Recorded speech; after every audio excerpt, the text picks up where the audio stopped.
there is why the Steelers going to lose tonight, because you don't make that kind of mistake. Having said all of that, Rob Gronkowski obviously looked big time. Tom Brady was sensational in the first half. I think he completed like 15 of his 17 passes. He was absolutely sensational, no question about it. And you just knew from the time Tom Brady led them out the tunnel that it was going to be a special night. The final score was considerably less, less than I thought it would be.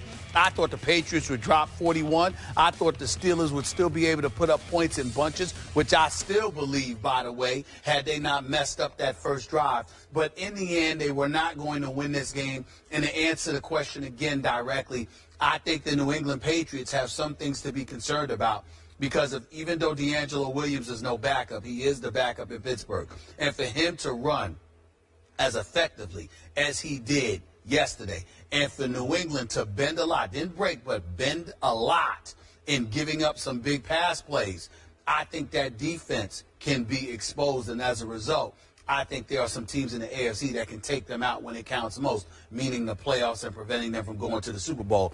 But they're still the reigning defending Super Bowl champions. So you did not see a potential Super Bowl winner on the field last night? Well, I'm just saying, I just think, listen, you have Tom Brady. Even the way they played last night, you could still end up winning that way. It's just that I think you're easily beatable compared to what you were last year. Really? Based on what I saw. Easily beatable. Okay. Compared to what I saw last year. Okay, first of all, I'm going to give you props for one very good point. The strategic turning point in that game was in that first drive when Todd Haley inexplicably went to a wide receiver pass, left-handed Antonio Brown. I don't know what they were thinking, because as a Patriots supporter, I was a little nervous at that point because it looked like they were rolling, because all the obvious plays that he had called had all gone for chunks of yardage. Yeah.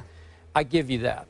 Now, I could sit here and I could nitpick to pieces the New England Patriots that I've already picked to win this year's Super Bowl, to repeat as Super Bowl champion. Okay. But I'm not going to do that, because I'm going to boil this down to one key point here. I'm going to try to get this through your head one last time, right here, right now, just before Week 1 on Sunday, when we have the full Sunday slate. As long as the New England Patriots have number 12 at quarterback, Thomas Edward Patrick Brady, number 12, as long as they have that guy, they can beat anybody, any place, at any time. They are extremely capable of repeating as Super Bowl champions this year. You can pick them to pieces, you can flaw them to death, you can flay them, and you can tell me this, that, and the other. But this man gave you another masterpiece last night. This man is an NFL treasure. And I'm going to say this one more time. I want to publicly thank Judge Berman for having the guts to stand up to the National Football League and to put Roger Goodell back in his sorry place and to free Tom Brady so we could see that last night on national television. I think even you had to appreciate what you saw last night.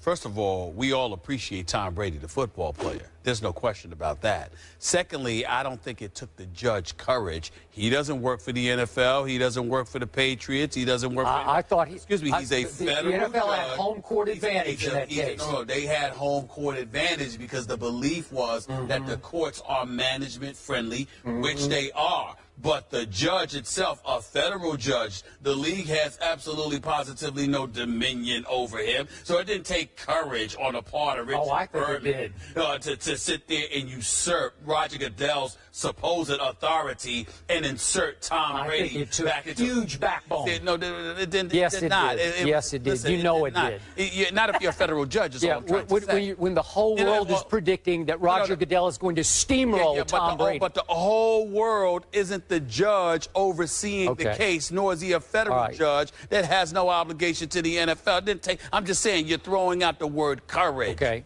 That's all I'm trying to say. So back to football. Enough of that. Thank you. You know, you can have your bad man, Aaron Rodgers. You can have Andrew Luck, as in Luck, first ballot Hall of Famer Andrew Luck. You can have them. Right here, right now, still the best quarterback in all of football is number 12, Tom Brady, at age 38. I'm sorry. He put on another show last night. Nobody can operate an offense more smoothly. 7 out of 11 he went on third down. Nobody throws a sweeter, nicer, more accurate, more catchable football than Tom Brady throws. 12 times he threw it at Julian Edelman, 11 of them were caught. That's Julian Edelman, a former quarterback in college, drafted in the 7th round. Are you kidding me? That's your go-to receiver? He's making a star out of Julian Edelman. No disrespect to Julian. Love him. Love his trash talk because he backs up every word that he spews at those DBs. So I love what I see. But do you realize the New England Patriots got away last night with starting 3 rookies in the offensive line, including an undrafted free agent from Georgia at center? That's right. They got away with it. It has a lot to do with who your quarterback is. It has a lot to do with who the Steelers' defense is right now, too. You can make that case. You think? But how about little Dion Lewis has been out of football for 2 years, and he starts and plays the whole game for the New England Patriots last night. Little 5'9", 195-pound Dion, and I thought he was pretty good last night. Where do they find these people? How do they do this? It has a lot to do with who you have at quarterback, because you can always trust that Tom Brady's going to throw it accurately to somebody. And Gronkowski, by the way, has a co-monster now at tight end in Scott Chandler. A co-monster at about 6'7" inches tall. You better look out. And all you teams that want to trash talk about, oh, all you got to do is rough up Gronk at the line of scrimmage and you'll knock him off his... Are you serious? So I thought for a while the strategy was, we're trying to deke him here because we're not going to cover him. He thinks we're going to rough him up. We're actually not going to cover him. Are you kidding me? So he shredded them, oftentimes when nobody was covering him. So my point is, I told you yesterday, little Malcolm Butler, the Super Bowl hero, he is going to start turning into a star this year. And I thought, even though the numbers scream that Antonio Brown had a great game last night, 9 catches for 133 yards and the late touchdown, listen, Malcolm Butler played his little tail off last night. That's the hardest receiver to cover in pro football as far as just chasing him around. He had him in solo coverage. It seemed like 2/3 of the time. So Malcolm Butler, I thought, played very well last night. He showed you his ability. The problem is he just got to get his hands up and catch the football. He should have caught the last one or at least knocked it down, and a whole lot of people lost a whole lot of money because of that one throw into the back of the end zone with whatever it was, 2 seconds to go. Sorry about that, Brian. But the point is, that's just a little inside joke, but the point is, I know they have some flaws, but I saw the makings of another Super Bowl team that will start coming together, and I'm telling you, you shouldn't bet against this bunch. Well, I'm saying to you that let's not get carried away simply because of the Steelers' defense. Let's call it what it is. Their secondary. I mean, you got Dick LeBeau, he's gone. Keith Butler's your new defensive coordinator. He and Mike Tomlin are supposed to have their fingerprints on this defense, but we haven't seen that yet. This is just the first game of the season. Okay, you got Ike Taylor. He's experienced. He's gone. You got Troy Polamalu. He's experienced. They're in transition. They're in transition. Yep. Everybody's talking about William Gay and, two of these boys and Timmons, and I'm just looking at them, Shazier and Jarvis Jones, and I'm just saying to myself, I need to see a defense that shows up. I didn't see a defense that was able to get to Tom Brady as much as you would like, considering the youth on their offensive line. I think they had got him twice. I think they got like a combined. I think they got like a combined 5. In terms of their starters, started about combined 5 games, for crying out loud. You look at the Steelers' defense; their secondary is abysmal. And the fact is that going up against that secondary, particularly if you're Tom Brady, forget about the receptions by Gronkowski and 8 or 9 different receivers. Did you see how open these guys were last night? You see how many defensive assignments were missed? That's what I'm saying. Obviously, it's going to get better because a legitimate argument can be made that it can't get much worse. The Steelers' defense did not look impressive. Their secondary looked embarrassing. And because of it is why I don't think you can really judge what you're going to see from the Patriots. We can all predict that the Patriots are going to be formidable. They're the reigning defending Super Bowl champions, and they still have Gronk. They got Chandler. They've got Tom Brady. They've got Bill Belichick. You've got everything in place offensively. The Edelmans, the Amendolas of the world. Everybody's there. Not Vereen or Ridley, but pretty much everyone else is there. Defensively is where I think the Patriots can get exposed, because let me tell you one way there is to stop Tom Brady.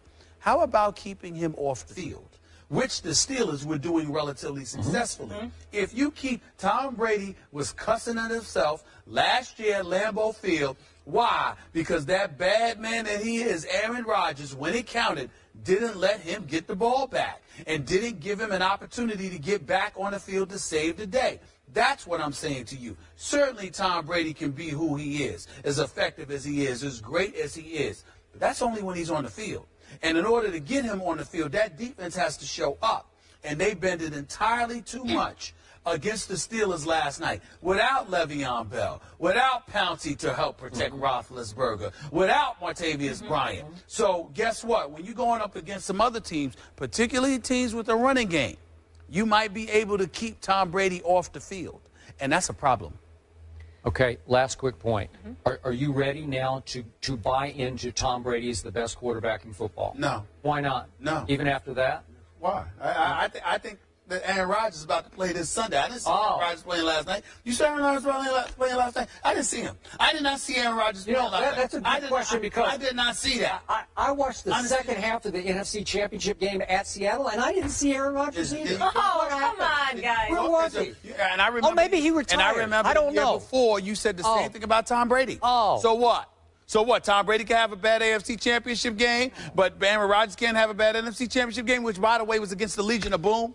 Against the premier defense in the NFL. The same Legion of Boom that got shredded by Tom Brady in the Super Bowl? You mean the same Legion of Boom where Richard Sherman was hurt, Earl Thomas was hurt, Cam Chancellor was hurt? You mean that defense? You mean they weren't hurt in the NFC Championship game? By the way, excuse me. They were already hurt. No. They got hurt then. They were really hurt in the Super Bowl before the game began. Oh, so they got hurt in practice before the Super Bowl?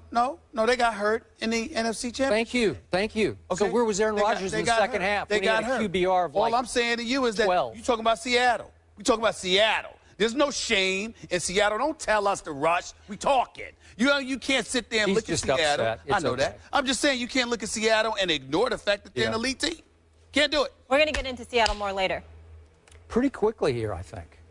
You know, I can't. I'm nauseated already. You kissing the Tom Brady's. But forget Tom Brady. He has a tough test, Stephen. A tough test next week against the Bills defense. Rex Ryan always plays him tough. We'll see him against find out. After last night, New England is now the favorite, Skip, in the AFC, according to Vegas. And I really enjoyed your trash talking on Twitter last night. Thank you. I appreciate that. As amusing as it could. This next one, I will be emotional, Stephen A. Smith.